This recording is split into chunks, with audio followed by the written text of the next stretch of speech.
வணக்கம் நண்பர்களே. இன்றைக்கி நம்ம நாட்டுக்கோழி குஞ்சு வளர்ப்பில் 91வது நாள். நம்ம காலையிலேயே நம்ம கோழி குஞ்சுகளுக்கு இறையெல்லாம் வச்சாச்சு. ஆனாலும் இப்போ நம்ம போய் நின்ன உடனே வேகமாக ஏதாவது இறை கொடுப்போம் அப்படிங்கிறதுக்காக ஓடி வருது. இன்றைக்கும் நம்ம வழக்கம் போல் கம்பும் தவிடும் தான் கொடுத்துருக்கோம். இந்த கோழி குஞ்சு நம்ம அன்றைக்கி காக்கா தூக்கிட்டு கீழே போட்டது பாருங்கள், அந்த குஞ்சு. அதில் ஒரு சைடு சப்பையை அப்படியே பார்த்திங்கன்னா அழகு வச்சு கிழிச்சிருச்சு, ரத்தமாக வந்துருச்சு. இந்த குஞ்சு பிழைக்காதுன்னு நினச்சேன். ஆனால் பார்த்திங்கன்னா இப்போ ஓரளவுக்கு கொஞ்சம் தேறி வந்துருச்சு. அந்த புண்ணெல்லாம் கொஞ்சம் ஆறிடுச்சு வெயில் காலமாக இருக்கிறதுனால.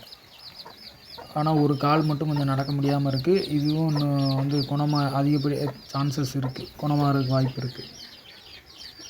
இதுதான் நம்ம 91வது நாள் குஞ்சு. இந்த பெருவிடை கிராஸ் நாட்டுக்கோழியோட குஞ்சு. 91வது நாள். அந்த குஞ்சோட வளர்ச்சி எப்படி இருக்குன்னு பாருங்கள். நல்லாவே க்ரோத் இருக்குது. இன்னும் ஒரு மாதத்தில் இது விடையாயிரும். இன்றைக்கி 3 மாதம். இது என்னாச்சுன்னா, நம்ம பெருவிடை மயில் கருப்பு ஒரு முட்டை போட்டுருந்துச்சு நேற்று. அதை நான் மூடி வச்சுருந்தேன். ஆனாலும் பார்த்திங்கன்னா பெருச்சாளி சைடில் கூடி போய் அந்த முட்டையை எவ்வளோ கோளாறாக உடச்சி சுத்தமாக பார்த்திங்கன்னா க்ளீன் பண்ணியிருக்கு பாருங்கள். எல்லாத்தையும் சாப்பிட்ருச்சு. இது நம்ம கருப்பு கோழி. அதுக்கு பார்த்திங்கன்னா இறைய போட்டு பார்த்திங்கன்னா அதோட இடத்துல அடைச்சாச்சு. காலையில் கொஞ்சம் நேரம் திறந்து விட்டுருந்தோம்.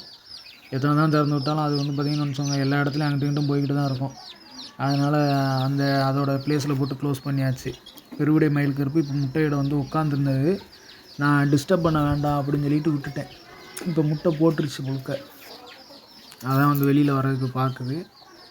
சரி அப்படின்னு சொல்லிட்டு முட்டை போட்டுருச்சா இல்லை இப்போ தான் உட்கார போதா அப்படின்னு எனக்கு தெரில. சரின்னு போய் கூண்டை செக் பண்ணேன். அது முட்டை இட்டுருச்சு. நேற்று தான் முட்டை இட்டது. முட்டை சத்துக்கள் அதிகம், நம்ம சாப்பிட்லான்னு நினச்சிருந்தா பெருச்சாளி சாப்பிட்டு போயிடுச்சு. இனி முட்டையை அதிலேயே போட்டு வைக்க முடியாது. பெருச்சாளி ஒரு நாள் சாப்பிட்ருச்சுன்னா அடுத்து டெய்லி சாப்பிட ஆரம்பிச்சிடும். அதனால் உள்ளே எடுத்து வச்சு அதை அடை உட்கார்ற அன்றைக்கி தான் இனி நம்ம வைக்க போகிறோம். இப்போ முட்டை போட்டு முடித்த உடனே இதுக்கு கம்பு, தவிடு, அரிசி 3மே வச்சுருந்தேன். ஏன்னா முட்டையிடுறப்ப அதிகமாக இறை பறக்க வேண்டி இருக்குங்கிறதுக்காக. சரி, அதோட குஞ்சு எங்கே இருக்குது அப்படின்னு சொல்லி பார்த்தா வெளியில் மேய்ஞ்சிக்கிட்டு இருக்குது. அது கூட கூட்டிகிட்டு வரல. அதுவும் பெரிய அளவில் கூட ஒட்டிகிட்டு வரல. ஏன்னா இதுக்கு இன்றைக்கி 81 நாள் ஆயிடுச்சு. ஸோ இது பெரிய அளவில் நீ தாயை தேடாது.